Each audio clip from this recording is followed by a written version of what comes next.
Hello students, Oxford की online classes में आपका स्वागत है। क्लास 10th का जो चैप्टर है हमारा जय सुर भारती, इस पार्ट के हमारे 2 वीडियोस कंप्लीट हो चुकी हैं और उनमें लगभग 3 श्लोक कंप्लीट हो चुके हैं। और आज हमारा जो चौथा और अंतिम श्लोक है, देखिए इससे पहले एक बार हम पुनः जो 3 श्लोकों को हम पढ़ चुके हैं एक बार उनका रिवीजन करेंगे जल्दी से।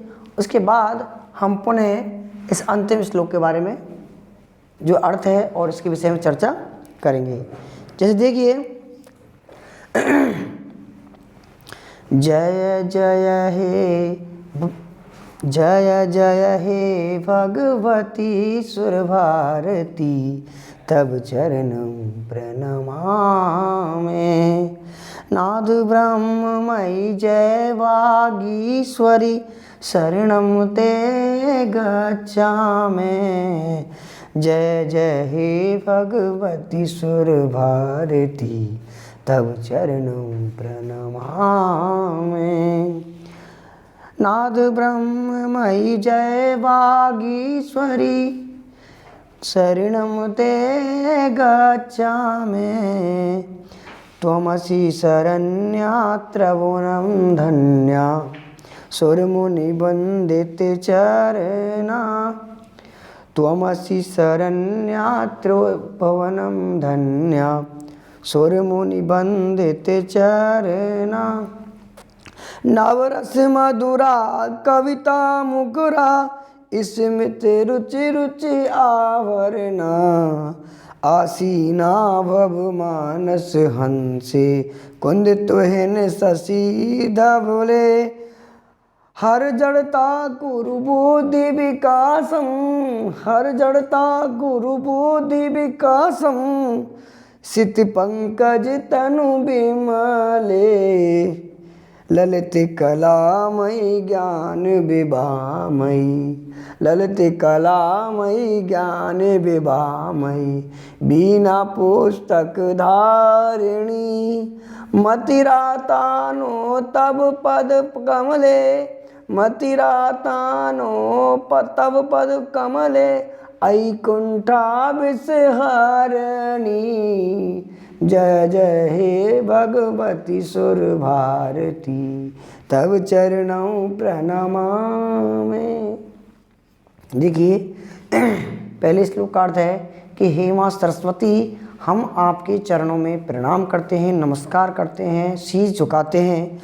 और आप जो भगवान ब्रह्मा के समान, अर्थात ब्रह्मा के समान नाद अर्थात होता है ध्वनि, ब्रह्मा के समान ध्वनि से युक्त वाणी की देवी हो, अर्थात आप स्वर की देवी हो, तो हम आपके शरणों में आते हैं, अर्थात आपके आसरा पाते हैं।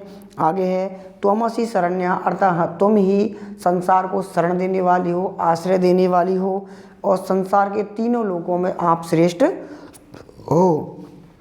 सुर अर्थात देवता मुनि आदि के द्वारा आपके चरणों की वंदना की जाती है, अर्थात आपके यशों का गुणगान किया जाता है। 9 रसों से युक्त मधुर गान में, कविता से युक्त 9 रसों से युक्त मधुर कविता में आपके गुणों का वर्णन किया जाता है या आपके गुणों का बखान किया जाता है।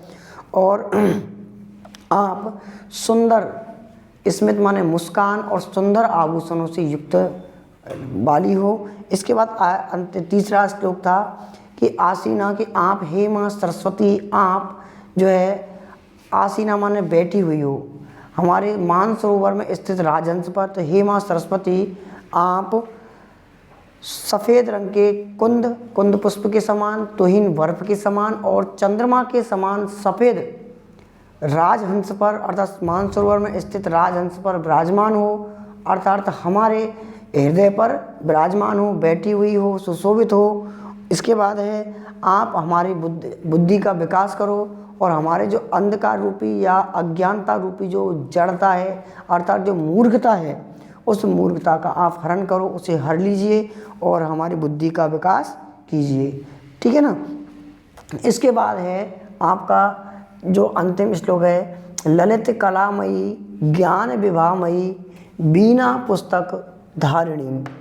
कहने का मतलब ललित का मतलब होता है सुंदर, ललित का मतलब सुंदर, कलामयी, कला का मतलब होता है विभिन्न प्रकार की कलाएं, कलाओं से तात्पर्य है हमारे अंदर एक विशिष्ट प्रकार की कोई गुण होना और उस गुण के अंतर्गत हम पारंगत हो जाना, ठीक है ना। जैसे चित्र बनाना एक कला है, पढ़ाना भी एक कला है, या कोई नाटक आदि की रचना करना एक कला है, कहानी लिखना भी एक कला है, किसी कार्य में पारंगत हो जाना भी एक कला है, ठीक है ना। तो इसमें जो माँ सरस्वती के लिए कहा गया है तो वह कला से युक्त का मतलब विभिन्न प्रकार की जो कलाओं हैं, पढ़ाई से संबंधित, ज्ञान से संबंधित, उन कलाओं से युक्त, ज्ञान विभामयी, ज्ञान मन होता है ज्ञान, प्रकाश या बुद्धि, विभामयी का मतलब होता है प्रकाश से युक्त हो। तो देखिए आगे है बीना पुस्तक धारिणी, तो बीना और पुस्तक को धारण करने वाली हो। बीना मतलब एक हाथ में आपके बीना है और दूसरे हाथ में आप पुस्तक को धारण करने वाली हो। तो देखिए कवि क्या कहता है आपने जैसे सह प्रसंग के माध्यम से लिख लिया है और आपको जैसे पीडीएफ देखने को मिलेंगी, तो प्रत्येक श्लोक में जो प्रसंग है वो बार बार लिखा आपको नहीं मिलेगा, लेकिन आपको जो आप नोटों में करोगे तो आपको बार बार वह जो है प्रसंग आपको लिखना होगा। देखिए ललित कलामयी, ज्ञान विभामयी, बीना पुस्तक धारिणी, अर्थात हे माँ सरस्वती, हे माँ सरस्वती या हे स्वर की देवी, आप सुंदर, ललित माने सुंदर, कलामयी माने कलाओं से युक्त हो। तो हे माँ सरस्वती, संसार का भला करने वाली, संसार का उद्धार करने वाली, संसार का एकमात्र सहारा, हे माँ सरस्वती, आप संसार की विभिन्न कलाओं से अर्थात संपूर्ण कलाओं से युक्त हो। ज्ञान विभामयी, और आप ज्ञान की विशेष जो चमक है उस चमक से युक्त हो। कहने का मतलब हे माँ सरस्वती, आप सभी संपूर्ण प्रकार की कलाओं से युक्त हो और सभी प्रकार के ज्ञान के प्रकाश से युक्त हो, अर्थात आपके अंतर्गत सभी प्रकार का जो ज्ञान है, बुद्धि है, कौशल है, विकास जो कौशल आदि है वो पूर्णतः से आप युक्त हो। और आपका जो स्वरूप है वह कैसा है कि आप बीना पुस्तक धारिणी, कि आपने एक हाथ में बीना को धारण किए हुए है, अर्थात संगीत की आप देवी कही जाती हो। दूसरा है पुस्तक धारिणी, अर्थात आपने पुस्तक को भी धारण किए हुए है। एक हाथ में आपने बीना को धारण किए हुए है और दूसरे हाथ में आपने पुस्तक को धारण किए हुए है। आगे है मति, ये जो मतिरा आस्थान शब्द है ये है मति, ठीक है ना, मति प्लस आस्था, मति प्लस ता, आस्ताम प्लस ने विसर्ग, ठीक है ना। इस प्रकार से शब्द है। मति माने बुद्धि को, आस्था माने रखने वाली हो, नो माने हमारे। तो हमारी बुद्धि आस्था माने रखी हुई है, ने माने आपके, तुम्हारे, आपके में, तब माने तुम्हारे, पद माने कमलों में और चरण माने चरण, अर्थात हमारी जो बुद्धि है, ने माने हमारी, मति माने बुद्धि, तब आने आपके, पद कमल माने पद रूपी कमल अर्थात कमल रूपी चरणों में आस्था में रखी हुई है। तो हे माँ सरस्वती, हमारी जो बुद्धि है वह आपके कमल रूपी चरणों में रखी हुई है, ठीक है ना। तो आगे क्या कहता है कवि, आई कुंठा विषहारिणी, तो हे माँ सरस्वती, हमारी जो कुंठा है, कुंठा मान दुश्चिंता, अर्थात हमारी जो चिंताएं हैं या विभिन्न प्रकार की जो समस्या हैं, उन समस्याओं का आप क्या है हरण करें। विष माने उस कुंठा रूपी जहर का आप हर लें और प्रकाश रूपी जो अमृत है, ज्ञान रूपी जो अमृत है वह हमें आप प्रदान करें। तो एक बार पुनः देखें किस प्रकार से हम इसकी व्याख्या करेंगे। ये शब्दों का अर्थ हो चुका है, एक बार शाब्द करते करते उसके बाद व्याख्या देखेंगे। देखिए शब्दों का अर्थ है ललित कलाओं से युक्त और ज्ञान की चमक से युक्त, बीना तथा पुस्तक आदि को आप धारण करने वाली हो। तो हे माँ सरस्वती, आप सुंदर कलाओं से युक्त और ज्ञान की चमक से युक्त, एक हाथ में बीना और दूसरे हाथ में पुस्तक को आप धारण किए हुए हैं। इसके बाद है कि मतिरा आस्थान नो तब पद कमले, मति आस्ताम ने, अर्थात मति ने मीन्स हमारी। तो हे माँ सरस्वती, हमारी जो बुद्धि है तब पद कमले तुम्हारे कमल रूपी चरणों में स्थित है। तो हे माँ सरस्वती, आई माने अरे संबोधन चिन्ह है, आई अरे कुंठा विषहारिणी अर्थात कुंठा रूपी विष को हरने वाली, हे माँ सरस्वती कुंठा रूपी विष को हरने वाली, आप हमारी जो कुंठा है, चिंता है, उसका हरण कर ले और अमृत रूपी जो ज्ञान है, उस अमृत रूपी ज्ञान को हमारे मन मस्तिष्क में उतार दें। ठीक है ना। तो ये है शब्दों का अर्थ। अब व्याख्या की बात करते हैं तो देखिए इस प्रकार से इसकी व्याख्या कर सकते हैं। ललित, हे माँ कवि जो है कहना चाहता है कि हे माँ सरस्वती, आप विभिन्न प्रकार की कलाओं से युक्त हो, विभिन्न प्रकार की कलाओं में पारंगत हो, ज्ञान और आप जो है ज्ञान का भंडार हो, ज्ञान की चमक से आप प्रकाशित हो और आपके एक हाथ में बीना तथा दूसरे हाथ में आप पुस्तक को धारण किए हुए हैं। हमारी जो बुद्धि है, हे माँ सरस्वती, हमारी जो बुद्धि है वह आपके कमल रूपी चरणों में विराजमान है, रखी हुई है। आप कुंठा रूपी विष का हरण कर लें और हमें जो है अमृत रूपी जो प्रकाश है, अमृत रूपी जो ज्ञान है, उसे प्रदान करें। ठीक है ना। तो इस प्रकार से आपका जो है चैप्टर है वह कंप्लीट हो गया है। अब देखिए आपको जो प्रश्नों वाली बात करते हैं हम कि आपको कौन से प्रश्न हैं वो करने हैं, उनके उत्तर हम आपको बता देते हैं। आपकी नई बुक है, नोटबुक है, तो आप कहीं पे भी उसे लिख सकते हैं, उसके बाद अपने फेयर में आप काम कर सकते हैं। देखिए पहला क्वेश्चन है इसका, ये फिल इन द ब्लैंक्स अर्थ वो कह सकते, वो मल्टीपल पर्पस चॉइस जो क्वेश्चन होते हैं, अवैध वाले क्वेश्चन, उनके विषय में बात करते हैं। और इसके बाद में देखिए जो शब्द है इसमें भी हम आपको अर्थ करने के लिए देंगे, तो आपको PDF मिल जाएगी, वहाँ आप इसमें से अर्थ कर सकते हैं। तो देखिए पहला क्वेश्चन है, निम्नलिखित पदेषु संबोधनम पदम अस्ति। तो उसमें आपका जो पहला क्वेश्चन है अवैध वाला, निम्नलिखित पदों में कौन सा जो पद है आपको संबोधन का पद है। पहला उसमें ऑप्शन है भगवती, दूसरा है सुर भारती और तीसरा है उसमें बागीश्वरी और चौथा है इसमें मानस हंसी। तो उसका जो सही अर्थ है वह है बागीश्वरी, अर्थात हे वाणी की देवी। प्रश्न नंबर 2 है, अस्याम वंदनायाम आहत्यम कति संबोधन पदानि सन्ति।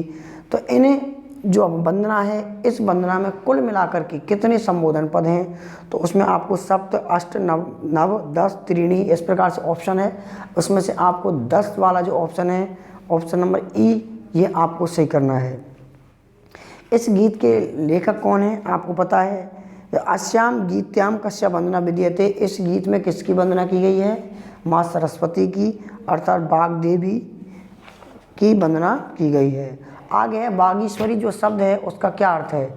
बागीश्वरी इति अस्य अत्र संधि विच्छेदम अस्ति। इसका जो सही संधि विच्छेद होगा वो होगा बाग प्लस ईश्वरी, बाग प्लस ईश्वरी। ठीक है ना। तो देखिए आगे है क्वेश्चन नंबर अपन का अगला है, जय जय हे भगवती सुर भारती। यह जो पाठ है किसके द्वारा लिखा गया है, यह पाठ आपको पता है किसके द्वारा लिखा गया है, हरिराम आचार्य के द्वारा इसको लिखा गया है। इसके बाद में अगला है हमारा जो कवि कति काव्य रसासंति, रस कितने होते हैं। तो रस हमारे पास वैसे तो 9 होते हैं, लेकिन उन रसों के जो मुख्य 3 की बात कर रहा है तो अपन कह सकते हैं श्रृंगार रस, हास्य रस, बीभत्स रस, तेज भी होता है, ठीक है ना, करुण रस भी होता है। तो आप किसी 3 रसों के बारे में यहाँ पे चर्चा कर सकते हैं, लिख सकते हैं उनके नाम बस। आगे है इसमें एक शब्द आया है मानस हंसे, दूसरे श्लोक में अपन का आया था मानस, तीसरे श्लोक मानस हंसे, अर्थात मान सरोवर में स्थित हंस और एक मनुष्य रूपी हृदय में स्थित जो हंस है उनके बारे में वर्णन किया गया है। तो देखिए 2 जो है मानस हंस किसके 2 शब्दों के लिए प्रयुक्त हुआ है, वो कैसे हुआ है। एक तो है मान सरोवरस्थे, मान सरोवरस्थे हंसे, और दूसरा है मानस, अर्थात मनुष्य रूपी हंस, मानस रूप हंस। ये दो शब्दों के लिए प्रयुक्त हो रहा है। अंतिम जो प्रश्न है सिक्त पंकजम, सिक्त पंकज शब्द के अन्य और कौन कौन से जो पर्यायवाची हैं उनके विषय में वर्णन कर रहा है। तो देखिए पूछ रहा है क्या है कि जो सिक्त पंकज है अर्थात सफ़ेद कमल, इसके अन्य और पर्यायवाची कौन कौन से हैं, इसके बारे में यहाँ पे देखेंगे। तो वे हैं श्वेत कमलम, पुंडरीकम और एक सिक्त पंकजम यहाँ पे अपन के पास है ही, ठीक है ना। तो इस प्रकार से क्या है, ये हमारा जो पाठ है इसके क्वेश्चन आंसर है। अब देखिए इसमें हमको जो अन्य व्याकरण से संबंधित जो शब्द हैं उनके बारे में बात करते हैं। पद कमले, तो पद कमल में अपन का कर्मधारय समास है। इसके बाद मति आस्थाम ने, तो मति प्लस से बनेगा यहाँ पे रत्व संधि, यहाँ तो कौन संधि होगी, रत्व संधि। आस्थाम ने, मैं के बाद ने, ये परसवर्ण संधि, मैं किसके अनुसार चेंज हो रहा है, पीछे वाले वर्ण के अनुसार पांचवें अक्षर में परिवर्तन हो रहा है, तो यहाँ पे क्या करेंगे इसे परसवर्ण संधि। अब बात करते हैं तव शब्द की। तव शब्द क्या है, तव शब्द है हमारा युष्मद, और युष्मद जो शब्द है, युष्मद शब्द में अपन की षष्ठी विभक्ति, और षष्ठी विभक्ति में क्या है एक वचन, षष्ठी विभक्ति में हमारा एक वचन शब्द का यहाँ पे प्रयोग किया गया है, ठीक है। इसके बाद में है आई जो शब्द है, यहाँ पे क्या है संबोधन चिन्ह है, और इसके अतिरिक्त भी हम बात कर सकते हैं ने जो शब्द है ये हमारे षष्ठी विभक्ति का बहुवचन का प्रयोग होता है, ठीक है ना। कलामयी अर्थात कला से युक्त, कलामयी मीन्स कला से युक्त। हारिणी माने हरने वाली, हारिणी मीन्स हरने वाली, तो इसमें नीनी प्रत्यय का प्रयोग किया गया है। हारिणी में नीनी प्रत्यय का, हार शब्द है, हार, हारिन, हारिणी और हारी, तो इस प्रकार से इसमें क्या किस सब प्रत्यय का प्रयोग किया गया है, नीनी प्रत्यय का प्रयोग किया गया है, ठीक है ना। तो इस प्रकार से यह जो हमारा चैप्टर है वह कंप्लीट हो चुका है, और इसकी जो संस्कृत व्याख्या है वह संस्कृत व्याख्या आपको, वैसे तो जो है हमारी PDF है उसमें आपको संस्कृत व्याख्या भी आपको मिल जाएगी, और वहाँ आप संस्कृत व्याख्या के विषय में अच्छे से पढ़ें और समझें, ठीक है ना। तो देखिए अब जो नेक्स्ट चैप्टर है वो हमारा सेकंड चैप्टर होगा, और उसके बारे में हम नेक्स्ट वीडियो पढ़ेंगे। तब तक के लिए धन्यवाद।